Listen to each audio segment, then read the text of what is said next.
So a month ago, Behavior decided to have their comeback season. And what I'm talking about is a month ago, May 19th, end of transmission trailer dropped, and in such, everyone freaked out because we finally got our Terminator killer. We finally got our Singularity, our robot guy, along with Gabriel Soma, and we weren't expecting what the hell we were getting. Like you see in the trailer here, there's like goo cameras, all that nasty stuff going on. It's an alien planet. It's in the future. What the hell? So this is just the beginning of the end of the slump that we were in for these past two killers of Skull Merchant and the Knight. And here I want to do, in today's video, I want to actually talk about and do a little retrospective of what this chapter means. You know, we're going to go over the good, the bad, and, you know, the slimy, gooey, nasty stuff in between. So sit back, relax, get some popcorn, because we're going to jump into end of transmission trailer. Oh, damn it. End of transmission chapter 7.0. Let's get to it. So it's important actually to start this off by saying I am mainly a survivor player. I usually play Dead by Daylight on my off time when I'm off of work, just to relax. I see this game as kind of like not a party game, but you know, just a game to play with my friends. It's that one game that I really just hit my cousin up to play, and I do play it on the off time when I can do it in between, you know, editing videos or waiting for something to get exported and stuff like that. So I do kind of just see this game more as a regular player who's like invested into the game, because honestly, you know, I watch YouTube videos about it. I look up like how to, you know, do loops when I was very new to the game and stuff like that. So I'm an invested regular player, I guess is the best way I could put it. So, you know, with that perspective in mind, that I do mainly play survivor, I'm starting to get back into killer. I actually want to talk about the killer that dropped with end of transmission. Yeah, Hux, the Singularity. He, to put it short, he is actually really fun.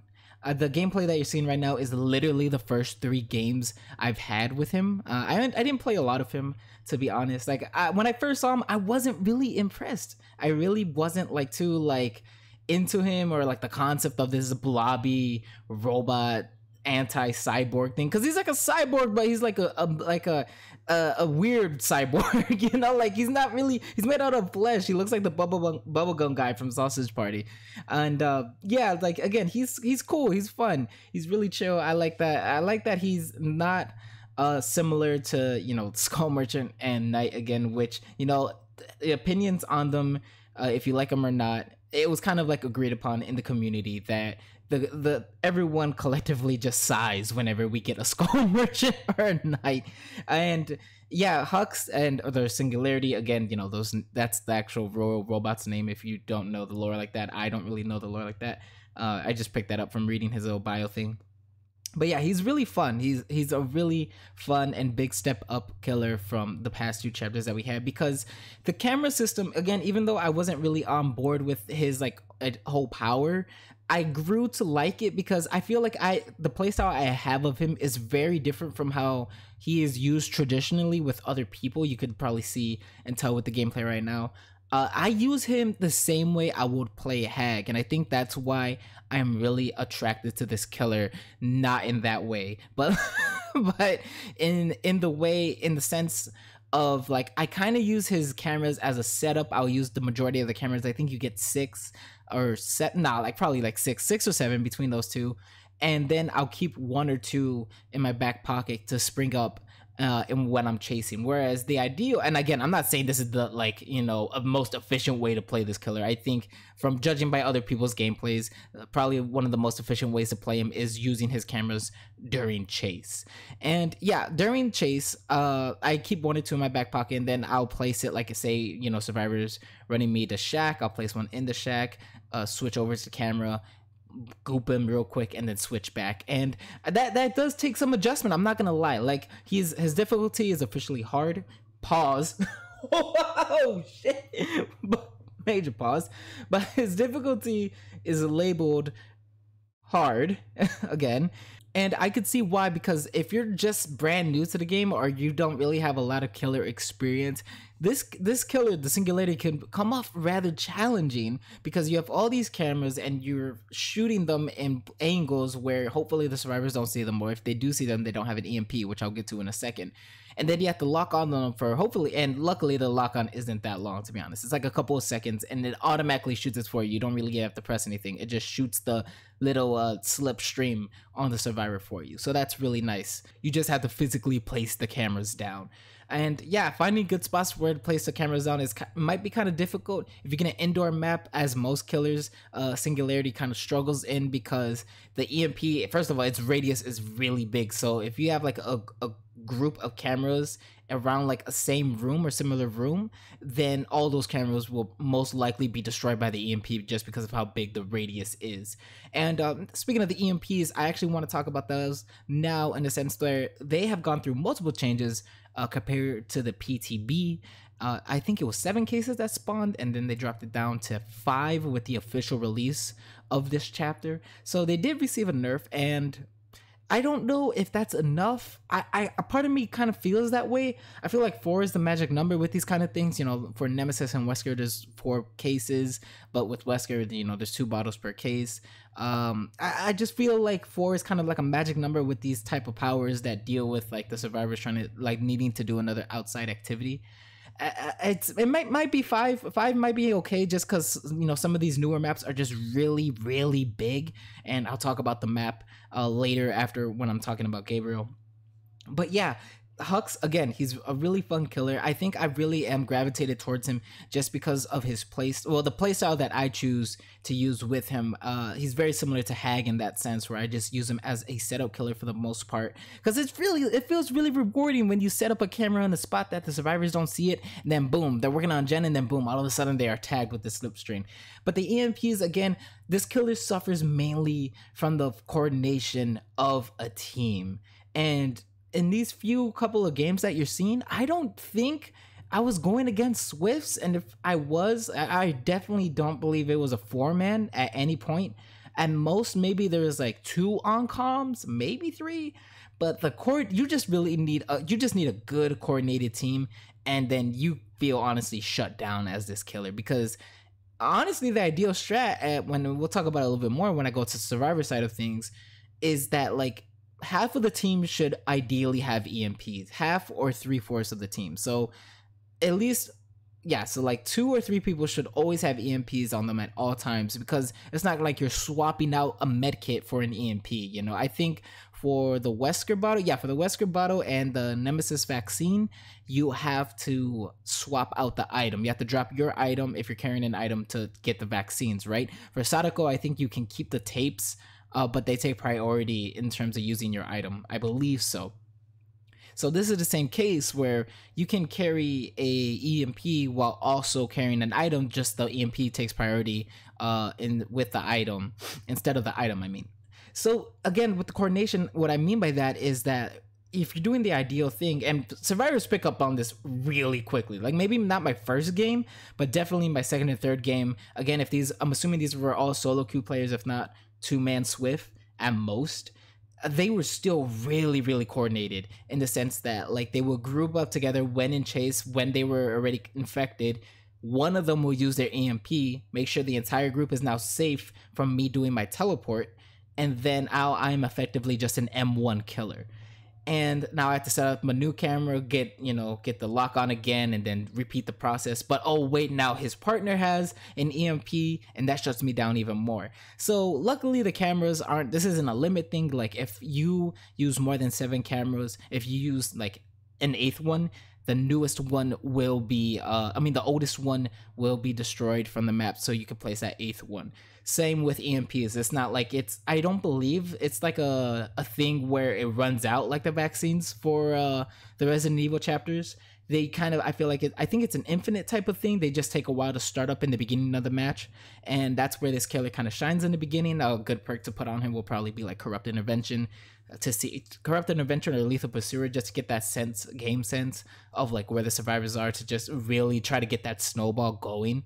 But yeah, Hux is fun. It's just, you could probably say that for every killer, where he suffers from good coordination, but that's not really like a Hux problem, like a singularity problem. That's just more so, Swifts and Discord and stuff. And I feel like every killer can get shut down with a good Swift that's on Discord. It's just the design of the game. That's how it goes. I heard some people saying that he's very map dependent, and I somewhat agree. I mean, again, if you do have the like bad luck of going into Larry's and most of your cameras are in like a sameish area, because again that radius of the EMP is just really really large. Yeah, he kind of struggles a little bit, but I didn't really mind that. I played like 2 of the games that I played as him. I was on the game, so I kind of already was like thrown into deep water. So I kind of had the feel for it already. In terms of indoor maps, I really like his teleport and his overclock feature.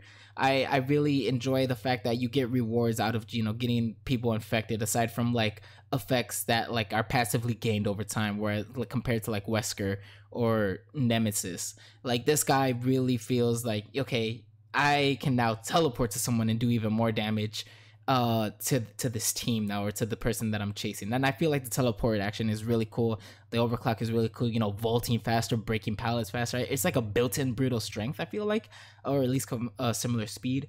And yeah, I feel like I'm really going on and on, but again, sorry, it's just I really do enjoy playing as this killer. And honestly, the singularity is bringing me back into playing more killer. It's kind of like an itch I've been wanting to scratch. I just don't have the time really to play killer. But yes, moving things along now, I think that I covered everything with Hux. I should probably talk about the singularity's perks. And those will be machine learning, genetic limits, and one more that I'm forgetting. But the one that basically is like infectious fright, that is like everyone pairs it with infectious fright. It gives you hindered if you're in the 16 meters, I want to say, after knocking somebody. And then machine learning is dealing with compromised gens. After you kick a gen and they complete that said gen, then you gain the undetectable status effect, and also haste, a 10% haste for 30 seconds, which is really, really good. A lot of people always say this about haste, is that it is something very careful they have to balance, because a couple numbers off and you're just zooming. And we kind of see that in Soma's perks. And then also for genetic limits, and I think this is the underdog, honestly, out of all of them.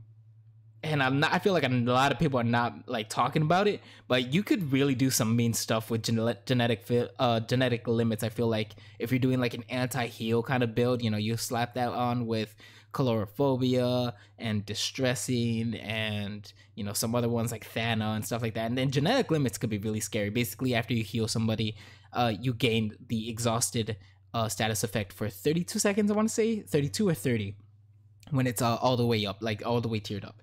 So his perks are okay. They're really cool. They're really niche. I feel like they're really interesting. I have a bone to pick with genetic limits because it countered me entirely when I was using some of my perks. And I honestly want to try it out for myself. I want to do like an exhaustion type build in the future. But yeah, perks are cool.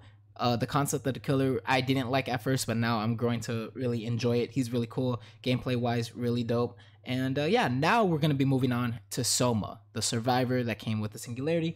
Gabriel Soma, who is a clone of the future. Again, I'm not a lore guy, but for some reason this chapter's lore was really interesting to me. We'll talk about the perks first, since I forgot to talk about them in Hux's part of this review. But the perks themselves for Soma, I feel like, again, are niche-ish, except for one where everyone is just going crazy over it, and that's made for this. Now, I'm sure you've seen every YouTuber on the sun already make a video on build, pairing this with Hope and some other crazy stuff to basically go faster than 110 killers. It's honestly insane. It's crazy how this made it into the game. It's not broken, that's the thing. It's fun, and I think we need more fun perks, and I think behavior should be taking, ideas and risks like this with these type of perks. I think the last crazy one I think they made was Blood Rush. Well, at least for me personally, I thought Blood Rush was crazy. Like, what it could do was basically let you use your exhaustion perk twice, and then after you use it, you get healed. Like, that's nutty to me as like a concept. But yeah, made for this. If you don't know what it does, it basically, when you're injured, you are 3% faster, just overall. You get a 3% haste, and if you heal somebody on top of that, you gain the endurance status effect. So you could potentially get endurance 3 times if you heal somebody and then take a hit, mend, heal somebody, take a hit, mend, and stuff like that. People have been pairing this with resilience, which is a good combo. Hope resilience made for this. Also Metal Man. There's just a lot of, you know, different combinations that you could do with this perk specifically, and I really do enjoy it. The other two, forgive me, I'm sorry, I probably should have done my research, but the other two I don't really remember their names like that, and unfortunately I'm not gonna open up the game just to look at their names. One of them I do remember the effect where you see the most progressed generator while you're in chase, and then you see the killer's aura for 10 seconds after you leave the chase. And then the last one I don't really remember, so give me 1 second. So that perk I just described was called Troubleshooter, and I can't believe I forgot what Scavenger was called. I'm sorry. Please forgive me. I can already hear y'all typing in the comments like, how can you forget about Scavenger? The controversy that it brought. And oh my god, I do remember like everyone freaking out that Scavenger is going to be so overpowered when it drops. In the state that it was in the PTB, I think old Scavenger, you basically had to get like tokens, yeah, like 5 tokens, right? After you used an entire toolbox, and then you could trade in those tokens for a fully replenished new toolbox. And people were just saying like, this is basically cheating. This is crazy, what the hell? So like you get 2 toolboxes for no reason, and everyone was using the Commodious toolbox and all these, you know, add-ons for the toolbox to make gens just fly by. Now no one is really using it. I feel like no one, me personally, when I'm playing games, I don't see people bringing Scavenger. In the videos that I see, people aren't really bringing Scavenger, so I'm not really sure why the fall from grace was so swift with this perk. I know they nerfed it now, but like it's still a really good effect to have. Basically, you just get a whole new toolbox for free. It's like a better build to last. Like, yeah, just get your tokens and that's it, dog. Like, what? I'm not really too sure why people stopped using it, but then again, you know, I'm talking shit and I don't even use it. So, you know, there goes that. So, his perks, again, are niche. Not niche. I wouldn't say niche anymore. I take that back, actually. They're interesting. They're interesting, and I think they spice up the gameplay, and that's what we need in a chapter. I feel like people, you know, come back to this game, obviously, for the new killer and survivor, but also, well, survivor is just the same model with a different cosmetic. So I don't know so much for the survivor, but it's the perks, man. It's the perks that makes things fun and spice things up and interesting. When you start introducing new perks that can do crazy stuff, or even just shake up the meta like they did with the whole Dead Hard situation and revamping, like, what was it, like 28 perks? Like, that is fun and exciting because everyone is on even playing field again. So again, for his perks, I feel like Soma gets like I would say like a B. I think a strong B if we're going by a letter grade system. I don't know why all of a sudden in the middle of the review we're just grading perks now, but sure, why not? Like, they're decent perks, and you should definitely try out Made for this if you play Survivor. Try out Scavenger too. Let me know how it goes, because again, I don't see it at all. And the other one, I mean, the other one was kind of like maybe the lowest tier out of all of them. Aesthetic wise, I think Soma looks dope. I think the cosmetics department, the art team, they always do a great job in Dead by Daylight, and this is no exception. Both Singularity and Soma, aesthetic wise, they look amazing. It is by far one of my favorite, you know, survivors and killers, like visually, to see what new cosmetics they will be getting in the future. There's just so many possibilities with Singularity specifically that I would love to see happen. Maybe we do get a Terminator skin. I don't know. Hopefully we do. And yeah, that brings us now to the bad. Oh shit. And the bad is the map. Now, first of all, let me get this out of the way. Aesthetically speaking, just going off of pure aesthetics and visuals alone, best map in the game. It's probably maybe tied with Dead Dog Sunset or Sunrise. Is it a sunset or sunrise? Like that dusky type thing that Dead Dog has going on right now, but visually, man, this map is beautiful. It is honestly breathtaking. Like the skybox, you know, the weird looking plants, and you see like bugs and stuff crawling around. It really does make you feel like you're in a jungle, and like you have gone through this war-torn scene, because, you know, the main building's all messed up, and it honestly is great. I don't know what they're doing though in terms of design, because this map feels way too big, and I'm speaking that mainly from a survivor side, where it's big in the sense that the gens are very spread out, and I feel bad for killers, because if you don't have a instant teleport or like some way to move around a map like a blight or a nurse, then good luck. Good luck playing Trapper on this map, because the gens again are really spread out, and I've only played this map as Survivor, so I can only imagine the horror that I will go through if I play this map as Killer. But yeah, it's basically an easy win if I'm not going against, again, like a Nurse, a Billy, a Blade, Spirit, basically anyone that can move really fast or has an instant teleport. But yeah, again, design wise, they're losing people. I feel like not a lot of people are enjoying it. I like going there just because, again, visually it's really great to look at. It's a great looking map, and I'm glad that the art team, you know, had fun with it. I could tell they you know, they had their little influences. They had their fun. It was dope, man. The skybox, again, y'all look up, just look up and see the purples and the blues mesh and swirl around. It really feels like out of this world, pun intended. And yeah, that kind of does it for the bad. I guess the bad also would be no, that's pretty much it. Also, I want to say one more thing before I move on from this. I didn't know that Singularity, when he is like in the red mode of the overclock, when he's like in his stun phase, he's not really stunned. Like, he can still move and hit you. And I guess other people don't know that too, because I've gotten downs where people like hit me with a pallet, but I'm in overclock, or like I teleported and that breaks the pallet, but I could still slightly move, so I hit them and they go down or they take an injury. And it's like, I don't know why I didn't catch that when I saw gameplay of this killer, but I don't know why I just tuned that out. But I was like, huh, I really wish someone showed me that, because that would have been good to know. I wouldn't have gotten down in that situation. But yeah, I know that's random, but I just thought about that. Again, they did a good job with the Singularity. I could see people saying like, he's not for me, but he's better than Skull Merchant and Knight. And I think that could be taken as a win too. As long as they're better than the last, this was better than the last two chapters, we're gonna be set for a good, you know, some anniversary event leading into summer. And I think the next chapter we're gonna get is in August or September, one of those two. So this will hold us off for a little bit. I feel like it like breathed some fresh air into the game. Like, you know, it breathed some life back into the community, because we were going through it for the past couple of months. It was a rough couple of months, to say the least. So I'm glad we taken out a win. Overall, this chapter was, I would say, a success. Again, the map was probably the only thing kind of holding this back. Honestly, instead of a new map, it'd be cool to kind of just get a better version of an existing map, you know, get a rework of some maps. RPD midwich.